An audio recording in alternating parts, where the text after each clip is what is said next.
l'occurrence, il s'agit de Shagir Manji. Bonjour Shagir. Bonjour Thomas. Vous êtes le directeur de la gestion de As Gestion. Et Vincent, vous avez confié à As Gestion et à Shagir en particulier un mandat de gestion. Vous pouvez nous rappeler ce qu'est un mandat?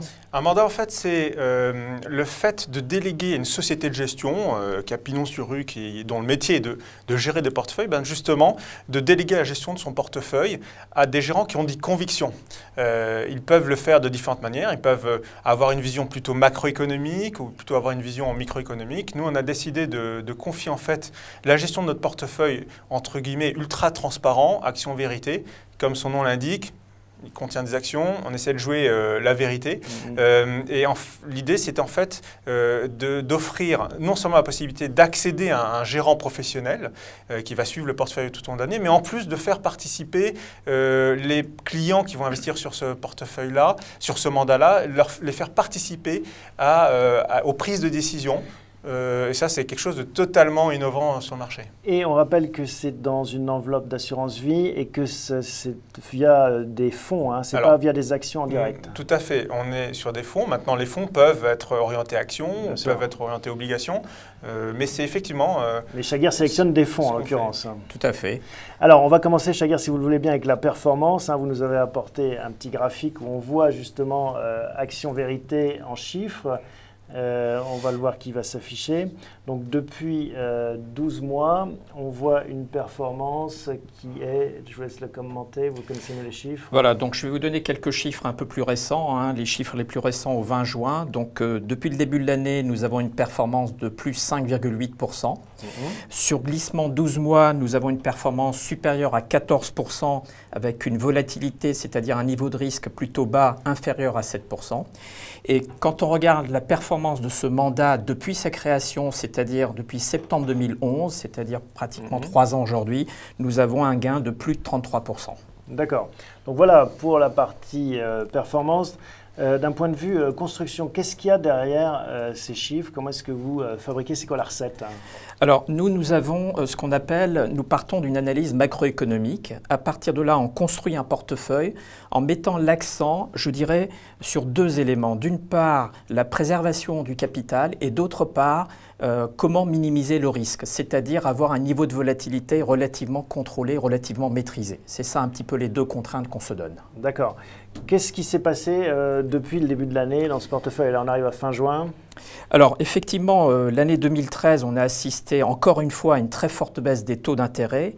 Nous avons décidé, dès le début d'année, nous avons commencé à alléger la partie des obligations.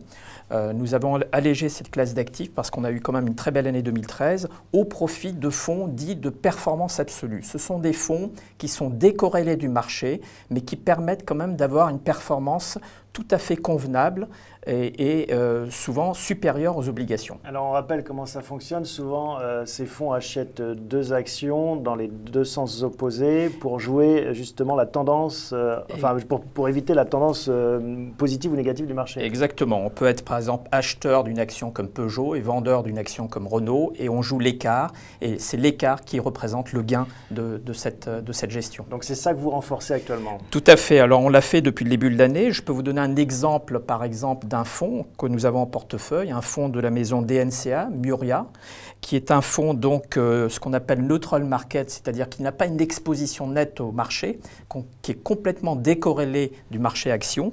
Sa performance quand on la regarde sur un an glissant, elle est de l'ordre de 8-9% avec des volatilités très maîtrisées. Mais pourquoi vouloir s'affranchir de la tendance? C'est-à-dire que vous n'êtes pas certain que ça va aller dans un sens ou dans l'autre, à la hausse ou à la baisse? Non, parce que nous avons déjà une exposition sur les actions et pour compenser cette exposition déjà relativement importante sur les actions, ça permet de limiter la baisse de notre mandat si il y avait une correction sur les marchés. Quelle est la proportion action-obligation actuellement? Alors aujourd'hui, nous avons une exposition en actions de l'ordre de 70%, ce qui est relativement élevé.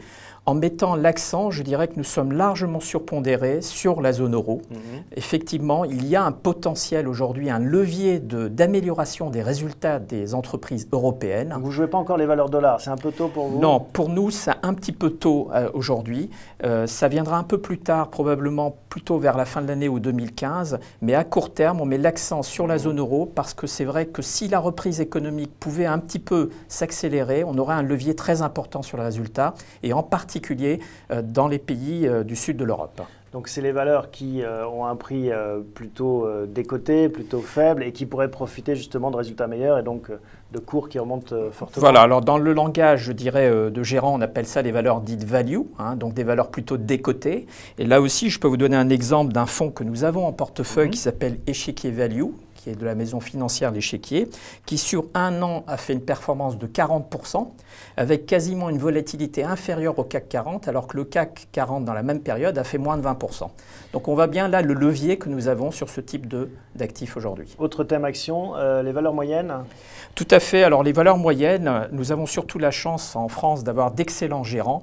Et là, nous avons deux fonds qui ont des très belles performances également. Donc Cogefi Prospective, par exemple, qui fait de l'ordre de 32% sur une période de 1 an, avec une volatilité inférieure à 9. Donc là aussi, c'est vrai que c'est un moyen d'avoir une bonne performance. Comment est-ce que vous faites pour sélectionner ces gérants? Vous allez les rencontrer physiquement, vous échangez avec eux?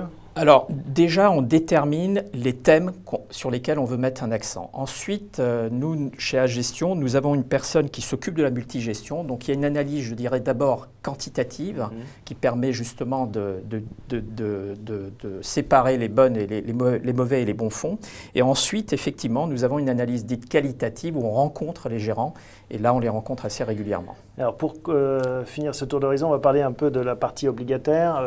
Quels sont vos thèmes de prédilection sur ce compartiment obligataire? Alors, sur les obligations, d'une façon générale, il faut quand même être relativement prudent aujourd'hui parce que les taux ont beaucoup baissé. Même si on n'attend pas de remontée des taux avec la conjoncture actuelle et en particulier avec le dernier message de la Fed, à court terme, on a un peu moins d'inquiétude, je dirais, et encore moins, bien sûr, en Europe, dans la zone euro, compte tenu du décalage de conjoncture. Parce qu'il y a toujours cette crainte, notamment aux États-Unis, du crack obligataire, et notamment quand la Fed inversera la vapeur. Alors c'est exact, mais on a vraiment deux cycles conjoncturels différents entre les États-Unis et la zone euro aujourd'hui. Donc je ne pense pas que... Prudence, mais il y a peut-être des opportunités? Voilà, il y a des opportunités aujourd'hui sur une niche un peu spéciale qui s'appelle les dettes subordonnées bancaires. Quesaco. Alors en gros, ce sont des dettes bancaires de moins bonne qualité que les dettes seniors, mais l'avantage de ces dettes, c'est que d'abord, elles sont peu connues du grand public. Elles sont très techniques en termes de conditions. C'est un élément, ce sont des dettes qu'il faut analyser d'un point de vue juridique et c'est très technique. Donc tout ça, ça nous laisse de la valeur pour les professionnels. Et elles sont dites subordonnées parce qu'elles ne seront remboursées avec une condition de subordination de remboursement des dettes seniors. Exactement. Mais elles ont l'avantage d'avoir un rendement qui rémunère bien le risque. Et il y a des fonds là-dessus, oui Vincent? Oui, je me dis que justement, ces dettes subordonnées sont des compartiments qui ne sont pas accessibles aux épargnants lambda, classiques. Exactement. Donc passer par un fonds, c'est une opportunité de le faire. Et puis ça permet surtout d'avoir la diversification également sur un fonds. Un fonds par exemple Alors nous avons un fonds qui s'appelle Axiom, qui est un fonds qui globalement a un rendement actuariel aujourd'hui du portefeuille de 4,7%. Et c'est typiquement le genre de fonds que nous avons en portefeuille. Bon, merci messieurs de nous avoir présenté ce mandat de gestion, Action Vérité. Petit mot de fin, il y a toute la documentation, les vidéos du comité de gestion, des derniers comités de gestion, les interviews de Shagir tous les trimestres, l'ensemble des documents de reporting qui sont sur notre site. Dans la partie bourse et services, on a une zone mandat de gestion Action Vérité, c'est très facile à retrouver. Et vous les retrouvez aussi sur decideurtv.com. Si elles n'y sont pas encore, elles y seront très prochainement. Merci à tous les deux en tout cas pour votre participation. À bientôt. Merci. Merci.